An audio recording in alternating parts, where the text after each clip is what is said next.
The release of these documents are potentially severe and dangerous for our troops, our allies, and Afghan partners.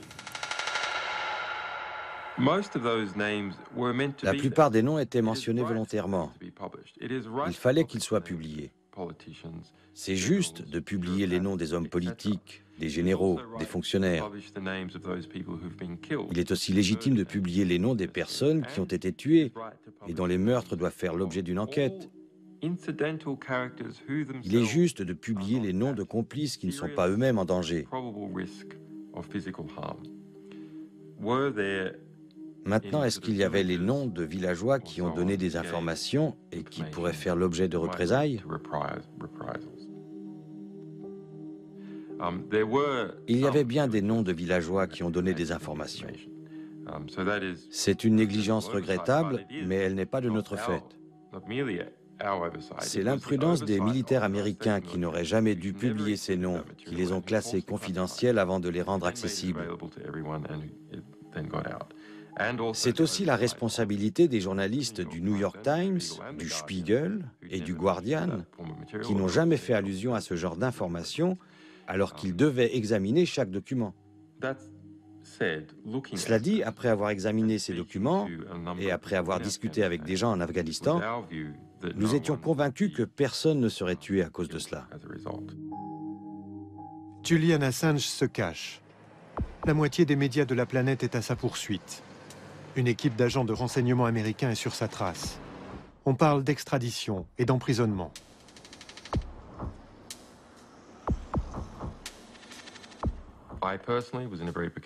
J'étais dans une situation extrêmement précaire et nous craignions une attaque surprise et simultanée sur tous les continents où nous avions des correspondants. Nous savions aussi que la CIA avait constitué une équipe de 120 agents qui travaillaient au Pentagone contre nous et d'autres organisations. Nous savions qu'ils savaient que nous possédions 251 000 câbles diplomatiques, dont 100 000 étaient classés confidentiels.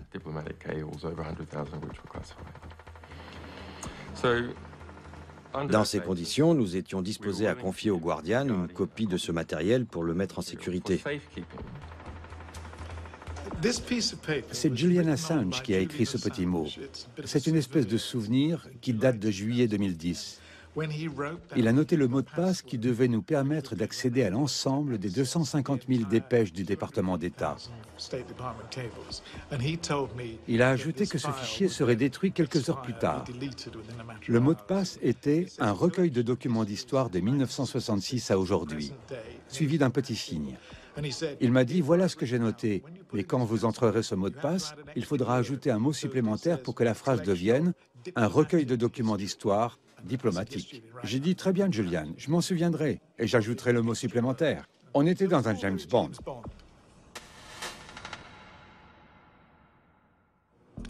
Je suis allé en Écosse où nous possédons un petit cottage.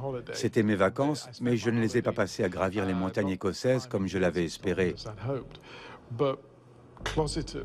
Je suis resté enfermé avec mon portable et cette petite clé USB à patauger dans cet extraordinaire recueil de dépêches diplomatiques américaines.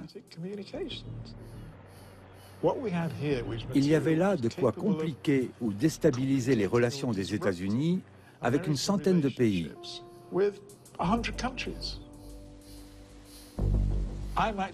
Je suis devant mon ordinateur en Écosse où il pleut à verse à découvrir ces documents incroyables en me disant « Grand Dieu ». Quand mon téléphone sonne et mon collègue Nick Davis me dit « Tu ne devineras jamais, Julian est en Suède où il a été arrêté pour viol ».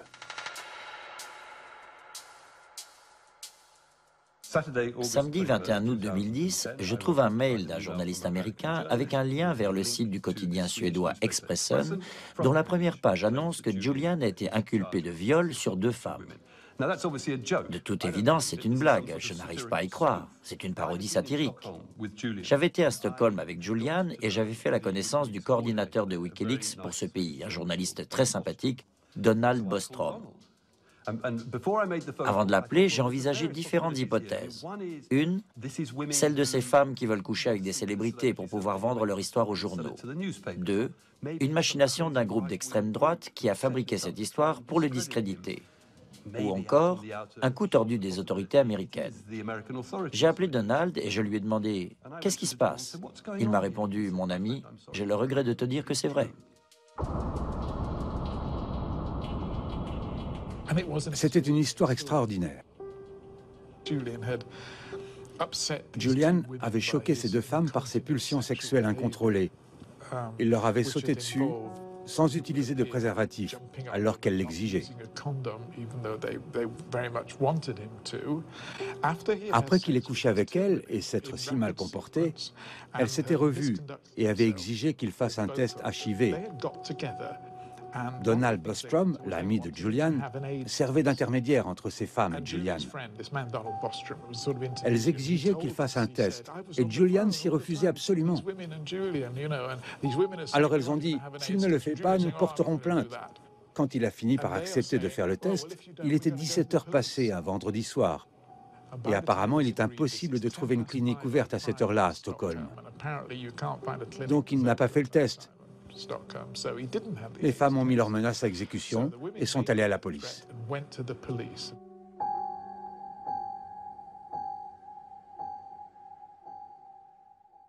J'ai appris ça quand j'étais en vacances. Je me suis dit, c'est impossible. C'était une sale affaire. Nous avons tenté d'en discuter en interne. Mais le message était qu'il n'y avait pas matière à discussion. Julian refusait d'en discuter. Absolument, il refusait d'en parler. Assange est entendu une fois par la police.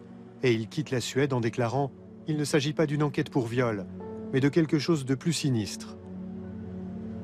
Julian Assange says his own country's intelligence service warned him of a dirty tricks campaign shortly before he was the subject of a rape allegation. Assange says all the allegations against him are untrue. That's what he told everybody. Il a dit à tout le monde qu'on l'avait mis en garde contre une opération subversive de la CIA. Ça a été sa première réaction. Elle a été publiée dans le monde entier et beaucoup de gens ont commencé à y croire. Mr. Assange says the allegations against him are politically motivated. Swedish prosecutors want to question him about 3 allegations of sexual assault and 1 of rape. J'ai dit, quelles que soient les origines de cette affaire, il faut tenir compte de ces accusations dans la gestion de notre organisation. Et il me semble que tu devrais t'effacer pendant quelque temps. Mr. Assange has made very, very serious enemies, but he's made them on behalf of all of us who have some regard for the free flow of information. To see Julian tweeting and giving C'était désolant de voir Julian tweeter et déclarer aux grands médias qu'il s'agissait d'un coup tordu des Américains. Parce que Julian était censé incarner la vérité et ce qu'il disait était faux.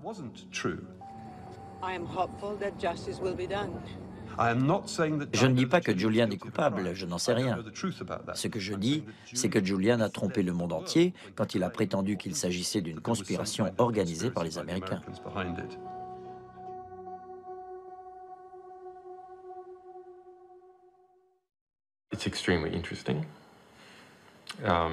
Cette affaire a mis en lumière un ensemble de relations singulières entre la Suède et les États-Unis dont je n'étais pas conscient. Même mes points de vue les plus cyniques sur la Suède étaient loin de la réalité. Elle a aussi révélé les relations particulières de l'Union européenne, ou plus exactement les relations entre les cercles dirigeants de l'Union européenne et les élites d'autres pays qui s'entendent pour réprimer leur population.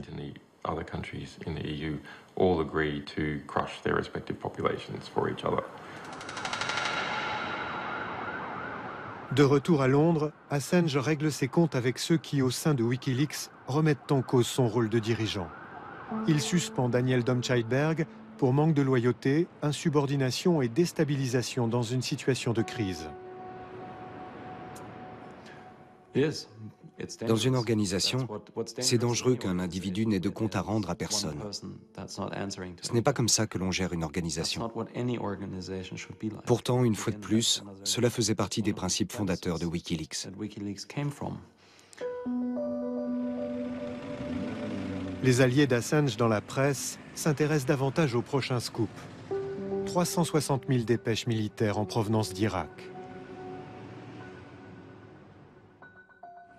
Je me dis qu'il faut poursuivre notre entreprise. On ne sait pas ce qui va arriver. Je me demande ce que Julian va devenir. Il peut se faire arrêter avec tous les documents à sa possession, ou il peut s'enfuir, passer dans la clandestinité.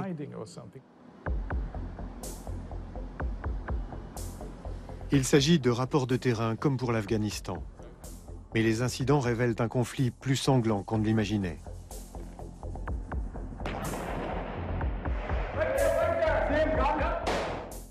La révélation essentielle des documents irakiens, c'est le nombre de morts.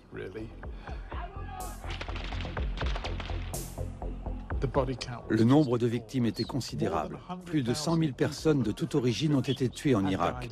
Et seul un pourcentage minime, 3% peut-être, étaient des soldats américains ou alliés. Tous les autres étaient de malheureux civils.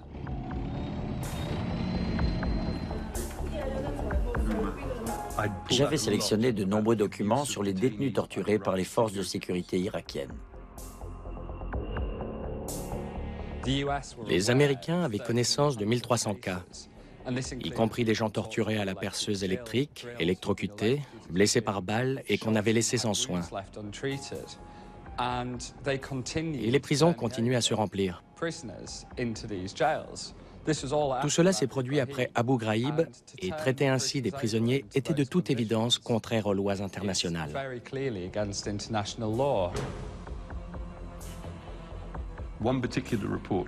Un rapport faisait état du meurtre d'un détenu par des soldats irakiens qui avait été filmé et dont on avait remis la vidéo aux forces américaines. Les Américains n'ont pas réagi. Nick Davis est heureux de travailler sur le dossier irakien, mais il rechigne à être le contact privilégié de Julian Assange. Les deux hommes s'opposent sur le projet de Julian de donner une couverture télévisuelle aux rapports afghans. J'ai découvert que Julian Assange avait livré l'ensemble des rapports afghans à 3 organes de presse, y compris les documents que nous avions eu tant de mal à sélectionner.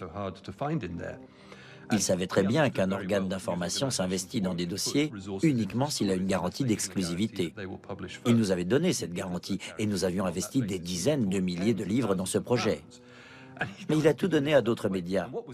Ce qui était encore plus grave, c'est que nous avions préservé le secret parce que nous savions qu'il était facile pour le Pentagone, compte tenu des lois anglaises sur la presse, de nous traîner en justice et de nous interdire de publier.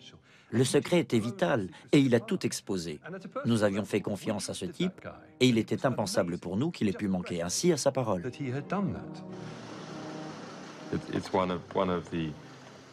La presse britannique est l'industrie la plus corrompue qui soit.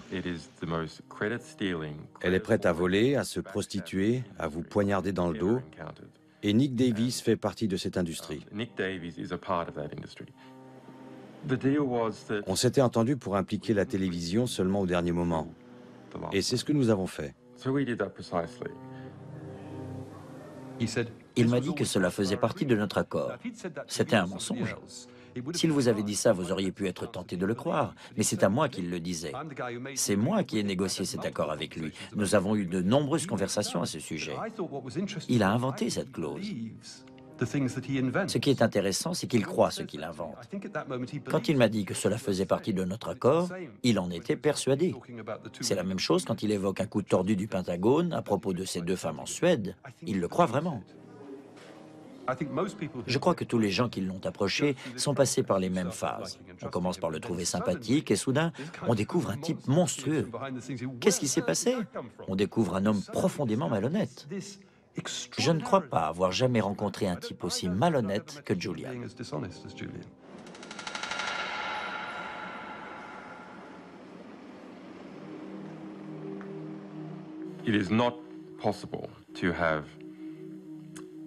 Un grand média puissant qui n'est pas corrompu, ça n'existe pas. Pas du tout? Absolument. Quand des médias jouissent d'une position dominante depuis un certain temps, ils développent des relations étroites avec d'autres groupes puissants. C'est une évolution inévitable parce que ces groupes veulent s'attirer leur faveur et ils passent des accords avec les dirigeants des médias. Ceux-ci renoncent alors à critiquer ces organisations et en retour, ils font partie du réseau des élites économiques. Voilà pourquoi on ne peut pas se fier aux grands médias.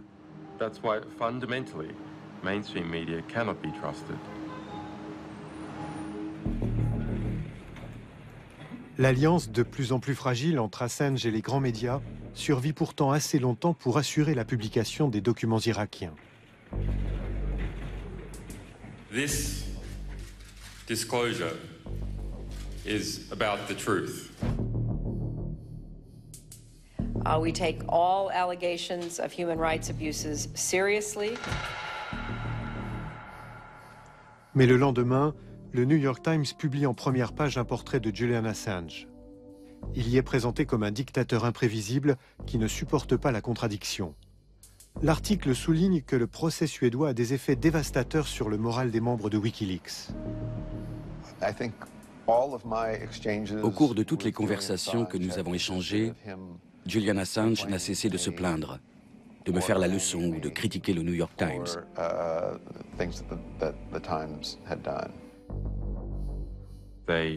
Ils ont publié un article calomnieux rempli d'inexactitudes qui m'attaquait personnellement et s'en prenait à Wikileaks.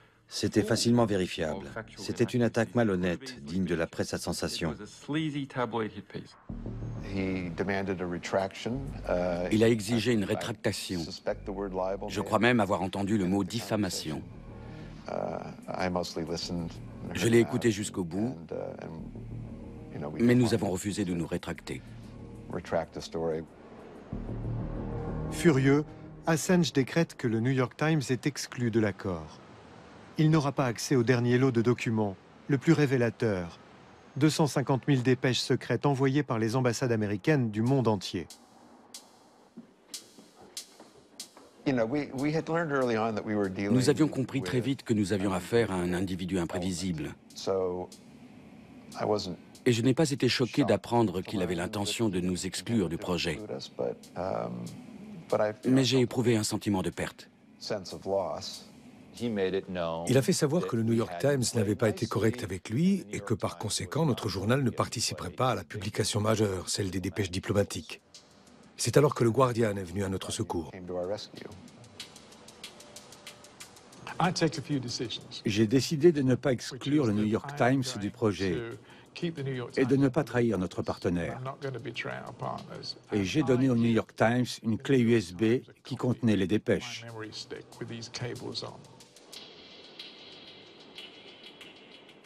J'ai trouvé ça déplorable. Absolument inacceptable. Julian est arrivé comme un fou furieux, accompagné de ses avocats, Mark Stephens et Jennifer Robinson, une armée d'avocats. Et il a commencé à apostropher bruyamment le rédacteur en chef du Guardian. La réunion a duré 7 ou 8 heures et nous avons eu droit à tout. Agression, fanfaronnade, menaces et accès de colère. Il était très remonté contre le New York Times. À chaque fois qu'on l'évoquait, il se mettait en colère. Tard dans la nuit, il nous dit « Le New York Times n'est plus dans le coup.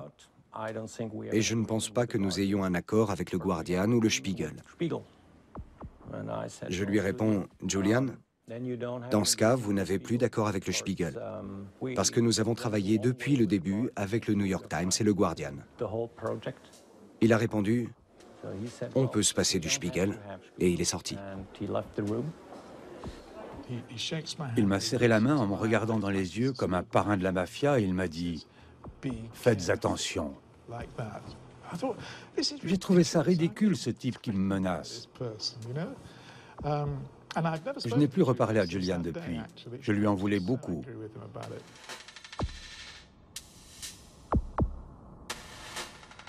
Dans toutes les bonnes histoires, il y a un Judas. Celle-ci en a deux. Qui sont-ils? David Lee et Dom Scheidberg.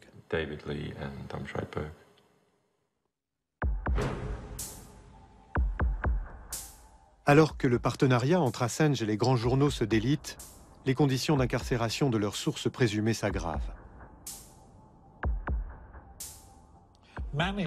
Manning faisait l'objet d'un traitement très brutal, la surveillance renforcée pour prévenir des automutilations, la POI, encore une de ces abréviations du jargon militaire. Il le surveillait en permanence pour éviter qu'il ne se blesse. En réalité, c'était une forme de torture. On le réveillait à 5 heures du matin et ensuite, toutes les 5 minutes, on lui demandait s'il allait bien. Il devait obligatoirement répondre. Il n'avait pas le droit de dormir. Si on le voyait s'assoupir dans sa cellule après 5 heures du matin, on venait le réveiller. Il n'avait pas le droit de faire de l'exercice. S'il essayait d'en faire, il se précipitait dans sa cellule et l'immobilisait. Finalement, les conditions de détention se sont aggravées au point de lui ôter ses vêtements.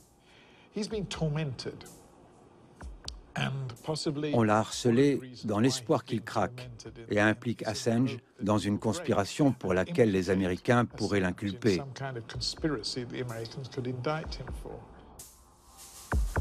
L'une des rares personnes autorisées à voir Manning est un ami hacker de Boston, David House. Au début de son incarcération, c'était un garçon bronzé qui revenait d'Irak. Un type intelligent et dynamique, en pleine forme. Au fur et à mesure, il a maigri, il avait le teint gris et l'air épuisé, comme s'il venait de se réveiller d'une sieste de 12 heures.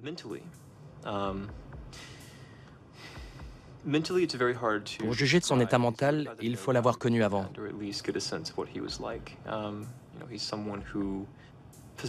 C'est un garçon très intelligent, un autodidacte. Il pouvait discuter de physique, d'informatique, de philosophie.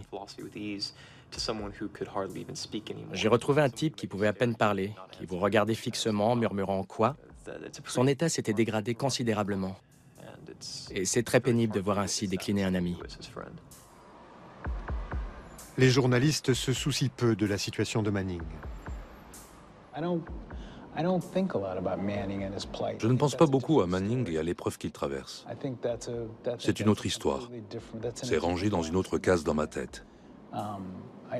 C'est une vérité qui dérange, mais pour moi c'est comme ça. Assange et ses partenaires négocient un accord transitoire. Tous les journaux à l'origine du projet sont réintégrés, le Guardian, le New York Times et le Spiegel. Assange insiste pour inclure 2 nouveaux titres, Le Monde pour la France et El País, le quotidien espagnol. Mais le New York Times menace cette trêve fragile. Le journal veut informer la Maison-Blanche de ce qu'il va publier. On s'est tiré une balle dans le pied chaque fois que nous avons travaillé avec le New York Times. Quand on fait du journalisme pour faire avancer la justice, on n'a pas besoin de saboteurs. Il était évident que nous allions informer le gouvernement de ce que nous allions publier pour avoir sa réaction. C'est une démarche habituelle. Je me souviens lui avoir dit « Pour l'amour du ciel, ne leur dis pas que nous possédons aussi ces documents. Sinon, ils vont en informer le gouvernement britannique qui nous poursuivra au nom de la loi sur les secrets officiels. »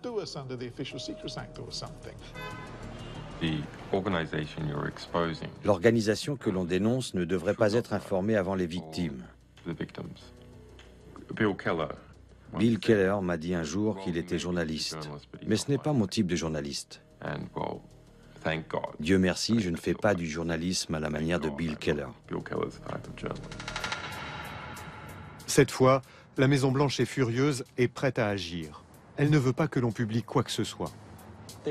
Ces fuites allaient avoir des conséquences graves. Nous savions que des gens cités dans les dépêches seraient mis en danger. Nous savions que ces révélations allaient affecter les relations diplomatiques des États-Unis avec d'autres pays. Il y avait un type de l'agence du renseignement militaire qui était très en colère, je ne me souviens plus de son nom, et qui nous a dit que la publication de ces documents était un acte antipatriotique. Tous les gouvernements ont des secrets. C'est une nécessité. Toutes les entreprises qui réussissent ont leurs secrets. Coca-Cola a sa formule secrète. Google a un algorithme secret. Si on les révèle, l'entreprise perd son avantage concurrentiel. 2 jours avant la publication, les craintes du Guardian se confirment. Le gouvernement américain téléphone au journal. Nous avons eu une conférence téléphonique dans mon bureau avec P.J. Crowley. Prétendre qu'il est dans l'intérêt général de publier des informations sur les relations diplomatiques des États-Unis avec le reste du monde, cela revient à suggérer que la politique étrangère des États-Unis est fondamentalement nocive. Le directeur de cabinet de Hillary Clinton avait déclaré assez ouvertement que le New York Times allait leur transmettre les documents qu'ils entendaient publier et il nous conseillait d'en faire autant. Alan a répondu « À vrai dire, nous n'avons aucune intention d'en faire autant. » Je leur ai dit, pourquoi ne pas me dire les dépêches qui vous posent problème? Pendant 5 minutes, ils se sont mis à énumérer le numéro des dépêches. Numéro 1, 2, 3, 4, 5, et celle-ci, et celle-là. Il y avait la dépêche 2, 3, 8, et 4, 5, 6, 7, et ainsi de suite. On prenait des notes parce qu'on ne les avait pas toutes repérées. Soudain, ils se rendent compte de ce qu'ils sont en train de faire et ils nous demandent « Est-ce qu'on peut faire une pause de quelques minutes ?» Ils se concertent puis reviennent vers nous pour nous dire « Ce n'est pas une bonne idée. Nous vous donnons des informations, mais nous n'avons rien en échange. » Un assistant de Hillary Clinton a pris la parole et a dit « Allez-vous, oui ou non, nous dire quelle dépêche vous allez publier ?» J'ai répondu « Non ». Et ils ont dit « Vous savez où nous trouver ?» Nos avocats étaient assez inquiets. Ils m'ont dit, ils peuvent vous arrêter, demander votre extradition et vous interdire l'entrée aux États-Unis sur la base de la loi sur l'espionnage. Ces dépêches servent à informer le réseau diplomatique américain. Il est normal que ces discussions restent confidentielles.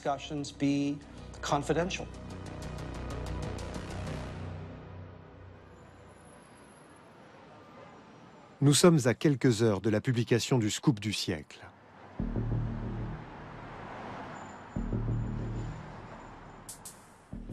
Cinq journaux, dans 3 fuseaux horaires et dans 4 langues différentes. Et il fallait gérer les différences culturelles. C'était un peu comme la construction des pyramides. Le Spiegel avait dû repousser la distribution après le week-end pour préserver le secret. Ça a bien fonctionné, jusqu'à ce que 140 exemplaires du magazine fassent leur apparition à la gare de Bâle. Chaque paquet était entouré d'une bande qui disait « Ne pas mettre en vente avant lundi matin ».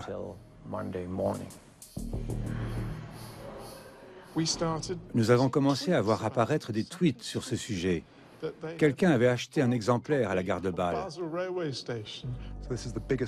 Il s'agissait du scoop le plus important de notre vie, en exclusivité absolue. Nous avions passé des mois à préserver cette exclusivité. Et soudain, voilà un type, Freelancer09, que personne ne connaît, et qui envoie sur Twitter, ligne par ligne, les documents publiés par le Spiegel. J'ai passé un dimanche après-midi épouvantable. J'étais désemparé parce que, toutes les 10 minutes, il fallait que j'informe mes partenaires de ce que le blogueur avait découvert. On était tous au bord de l'hystérie. On s'engueulait au téléphone et on a fini par admettre qu'on ne pouvait pas laisser faire. On a lancé la machine et on a tout publié en avance et dans le désordre.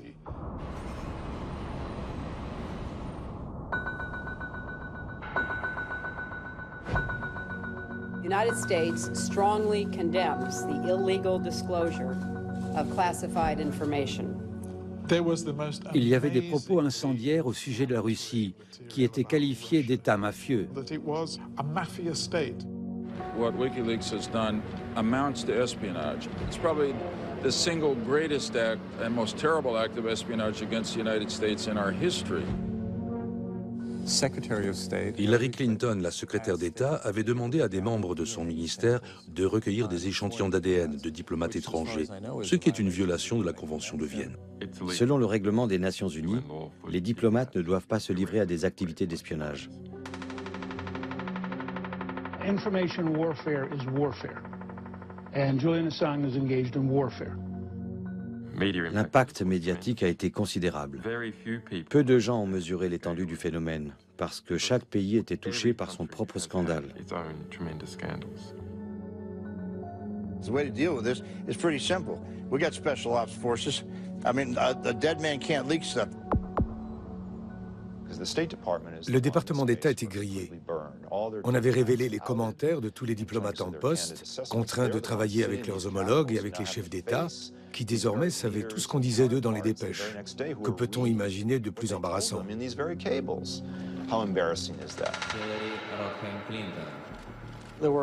Un certain nombre de chefs d'État ont été extrêmement choqués et la secrétaire d'État a dû apaiser bien des irritations. Les conversations allaient de l'échange très tendu aux réactions plus compréhensives et même amusées.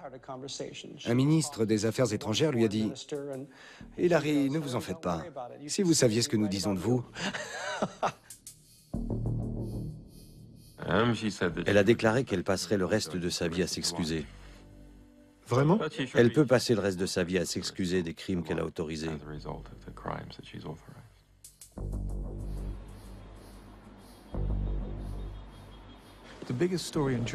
En Allemagne, l'information la plus choquante a été la révélation qu'un conseiller du ministre des Affaires étrangères informait secrètement l'ambassade des États-Unis.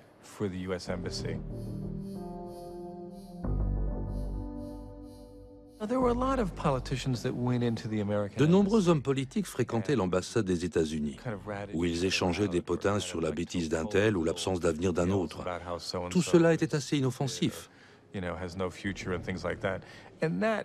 Ce qui a posé un vrai problème, et ce qui constitue une situation potentiellement dangereuse, c'est qu'un haut fonctionnaire livre à l'ambassade des États-Unis des documents relatant les négociations entre les partis de la coalition au pouvoir, esquissant la politique du gouvernement pour les 4 ans à venir.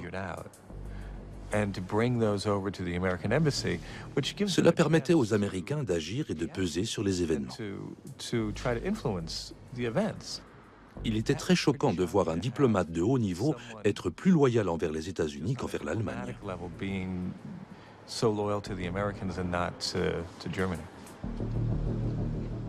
Nous avions une idée de son identité sans en être certains.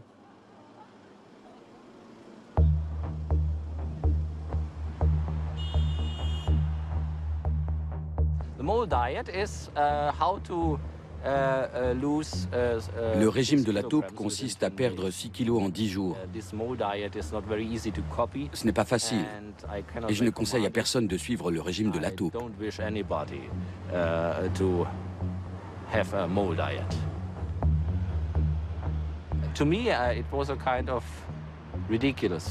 C'était une histoire ridicule. Suggérer qu'il y avait des agents qui offraient des documents secrets, c'est du cinéma d'Hollywood, mais ça n'a rien à voir avec les fonctions que j'occupais.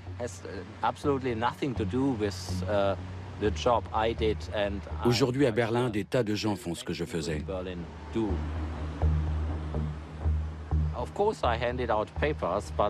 Bien sûr, je leur remettais des documents, mais ils ne contenaient pas de secret. L'un des documents était le programme électoral du parti, et un programme électoral a évidemment vocation à être publié.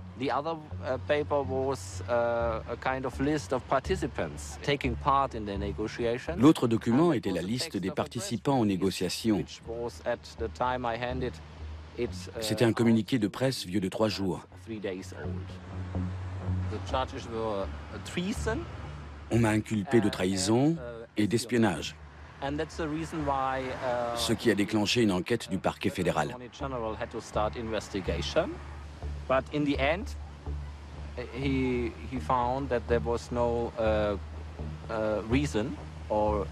En fin de compte, le procureur a estimé qu'il n'y avait pas matière à lancer une enquête préliminaire.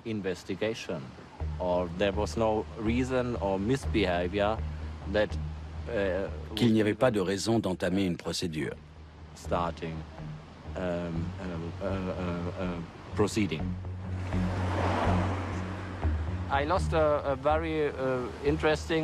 J'ai perdu un poste très intéressant, mais je sais maintenant quels sont mes vrais amis.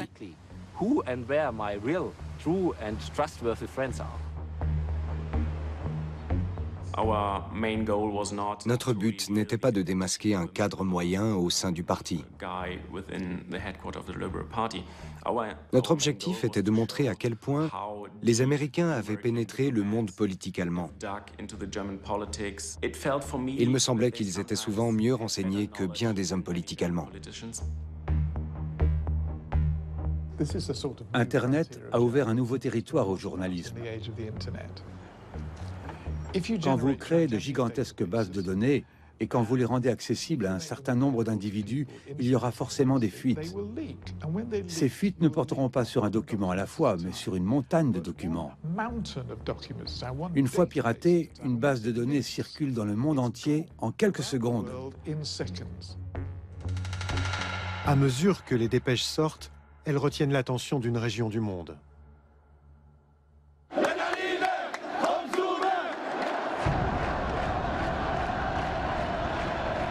We hope that this is the beginning of the democracy. Il y a des événements positifs. L'opinion générale en Occident, c'est que les révolutions en Afrique du Nord et au Moyen-Orient sont une bonne chose.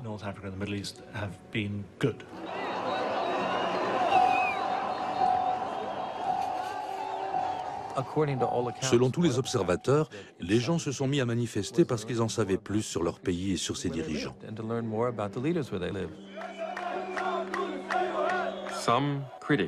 Certains critiques ont déclaré que les dépêches avaient contribué à déstabiliser le Moyen-Orient. Les faits leur ont donné raison. Notre réponse à ces critiques, c'est que nous ne voulions pas déstabiliser le Moyen-Orient, mais lui permettre d'évoluer vers un régime plus harmonieux et plus démocratique.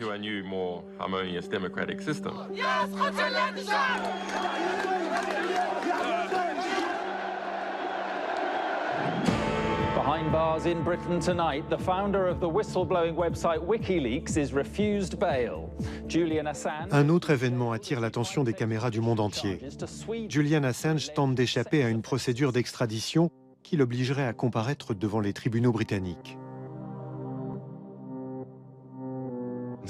Au lieu de regarder la Lune, nous avons regardé le doigt qui montrait la Lune. Julian a fait beaucoup d'erreurs. D'abord, l'absence d'édition des documents afghans a été dévastatrice. Ensuite, cette affaire de harcèlement sexuel en Suède a provoqué de gros dégâts. Ce qui était encore plus embarrassant, c'est son acharnement à ne pas dire la vérité. L'autorité morale et politique de WikiLeaks repose sur le respect de la vérité. Or, on ne peut pas maintenir cette autorité en racontant des mensonges. C'est incompatible.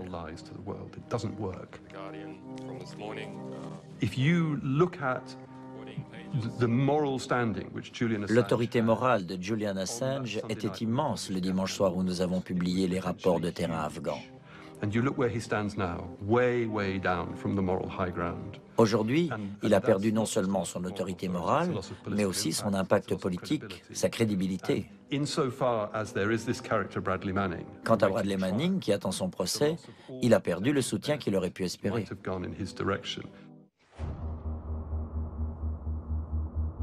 Bradley Manning doit répondre de 20 nouveaux chefs d'accusation, y compris celui d'intelligence avec l'ennemi, un crime passible de la peine capitale. Que diriez-vous à Bradley Manning s'il se trouvait en face de vous? Je lui dirais que s'il est la source de ces fuites, je suis désolé de ce qui lui arrive. Et s'il ne l'est pas, je lui dirais que je suis désolé de voir un innocent détenu dans ces conditions.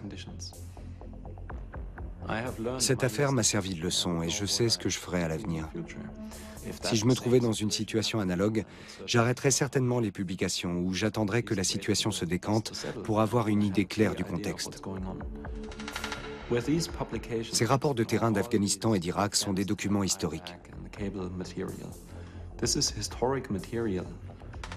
Mais leur publication n'a pas mis fin à la guerre.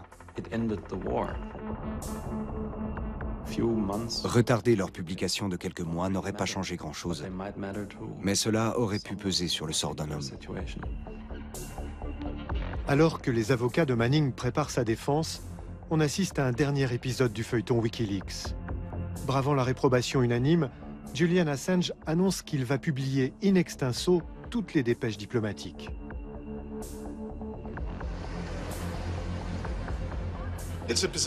C'est vraiment une situation singulière.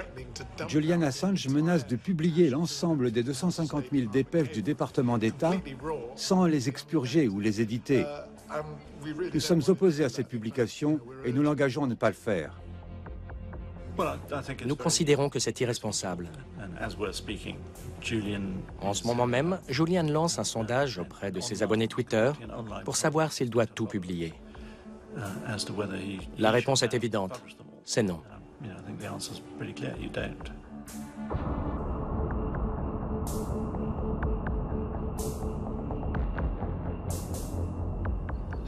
C'est la pire décision possible. Cela ne doit pas arriver. Sinon, on n'est plus un lanceur d'alerte, mais une officine de délation. Il y a une énorme différence entre les deux. Quelle est la différence? L'un est responsable, l'autre ne l'est pas.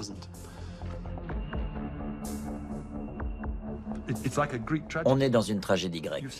On voit le triomphe se transformer en désastre. Le Guardian et le New York Times ont sans doute commis des erreurs en cours de route. Mais le désastre a été provoqué par les faiblesses d'un homme.